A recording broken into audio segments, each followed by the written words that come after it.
غیر कानूनी नक्शा जब पास कराता है, अभी इसमें 400 तो किराएदार पास करता कौन है?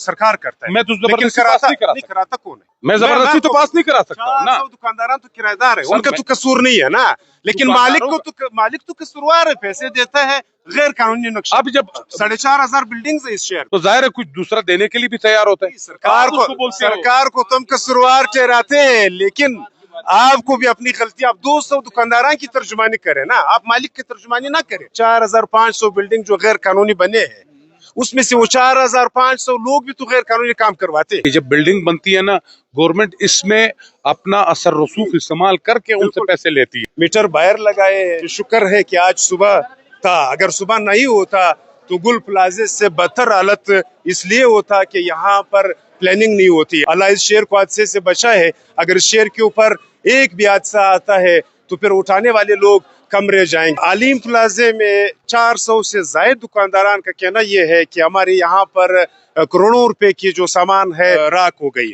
लेकिन यहाँ पर दुकानदारान का कहना यह है कि 4 बजे आग लगने की वजह था हाल मालूम नहीं हो सकी, लेकिन उसके बाद अफसोस की बात यह है कि 7 बजे फायर ब्रिगेड यहाँ पर पहुंची है। हमारे साथ अंजुमन ताजरान का नुमाइंदा मौजूद है, उनसे जानने की कोशिश करते हैं। तकरीबन 400 दुकानें हैं, इसमें मुख्तलिफ कारोबार करने वाले लोग हैं, लैपटॉप वाले हैं और जर्सियों वाले, बूट वाले हैं। बहुत बड़ा प्लाजा था और इसमें यहाँ पे इधर जो आग लगी है इसकी वजूहत अभी तक मालूम नहीं हो सकी है। हम गवर्नमेंट से मुतालबा करते हैं कि इसमें तहकीकात की जाए, लिहाजा हम सरकार से मुतालबा करते हैं कि हमारे जितने भी दुकानदारों का यहाँ पे नुकसान हुआ है ना, हमारे नुकसान का अजाला किया जाए। ये मुतालबा नहीं करते हो कि 4,500 से ज्यादा बिल्डिंग जो है गैर कानूनी तरीके पर, गैर कानूनी नक्शे पर बने। इतना बड़ा प्लाजा है, इसमें ना के अंदर जाने का रास्ता है न बाहर आने का रास्ता है, हुकूमत से ये मुतालबा नहीं करोगे?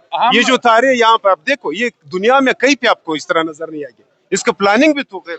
मैं आपकी बात बिल्कुल दुरुस्त है। मैं सबसे पहले तो ये कहता हूँ कि जब ये प्लाजे बनते हैं ना, उस टाइम गवर्नमेंट कहाँ पे सोई होती है? जब ये प्लाजे बनते हैं उस टाइम तो कुछ नहीं होता है ना। एक बात ये वापडा वाले, मैं खुद उनको रिक्वेस्ट किया कि शहर के अंदर जो आप लोगों ने तारे लगाई है, जो एक दुकानदार का कनेक्शन कैंसिल हो जाता है उसके बाद उतार वहीं पे लटक रही होती है। गैर कानूनी नक्शे तो आप मंजूर करवाते हो ना पैसे देके? हम किसी ने मंजूर नहीं कराया। आप देखो एक बात मैं आपको बताऊं, अगर आप 60 फीट जो है ना अभी वहाँ पे उधर पास हो रहे हैं ना, एक बात है ये तो गवर्नमेंट को सोचना चाहिए। बाकी हमारा मुतालबा सिर्फ ये है कि हम दुकानदार यहाँ पे इस शहर में, इस मुल्क में टैक्स देते हैं। हमारे साथ अगर इस तरह का कुछ नाखुशगवार वाकया हो जाता है, हमारी दुकानें जल जाती है, उसमें हमारा नुकसान हो जाता है, गवर्नमेंट को जब हम टैक्स देते हैं तो उसका रिबेट में तो हमें भी इस नुकसान का अजाला देना चाहिए। 70-80 हजार आदमियों की गाड़ियाँ देनी सब जल गई है। आज मेरा क्या कसूर है? तो मजदूरी करता हूँ मैं। अच्छा, किसके साथ फरियाद करूँ? फरियाद सरकार के सामने करो, जाहिर है आपका तो कसूर नहीं है। प्लास मदद नहीं करता है। नहीं करेगा, इंशाल्लाह सरकार आपका मदद करेगा। अगर मेरा कैमरामैन आपको दिखा दे, ये निज़ाम है इस शहर का, और बिजली वाले हमारे इत्तलात के मुताबिक 3 घंटे बाद भी नहीं पहुंचे थे। फायर ब्रिगेड वाले गायब थे। यहाँ पर 4,500 से ज्यादा बिल्डिंग जो है वो गैर कानूनी बने हैं, मीटर बाहर लगाए हैं।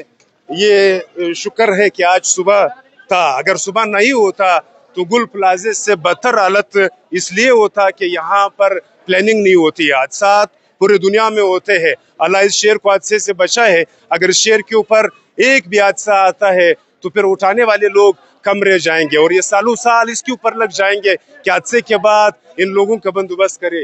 ये हमारे शहर का प्लानिंग है, अगर मेरा कैमरामैन आपको दिखा सके। और ये पूरे शहर का हालत है, ये सिर्फ लियाकत बाजार का नहीं है, पूरे शहर का हालत है। आने वाला जो नया एडमिनिस्ट्रेटर साहब है, अपने आप को बहुत कहते हैं कि मैं पारसा हूँ, और इसका गवाही मैं भी देता हूँ कि पैसे नहीं लेता है, लेकिन 15 से 20 बिल्डिंग जो गैर कानूनी बन रहे हैं वो सिफारिश से बना है।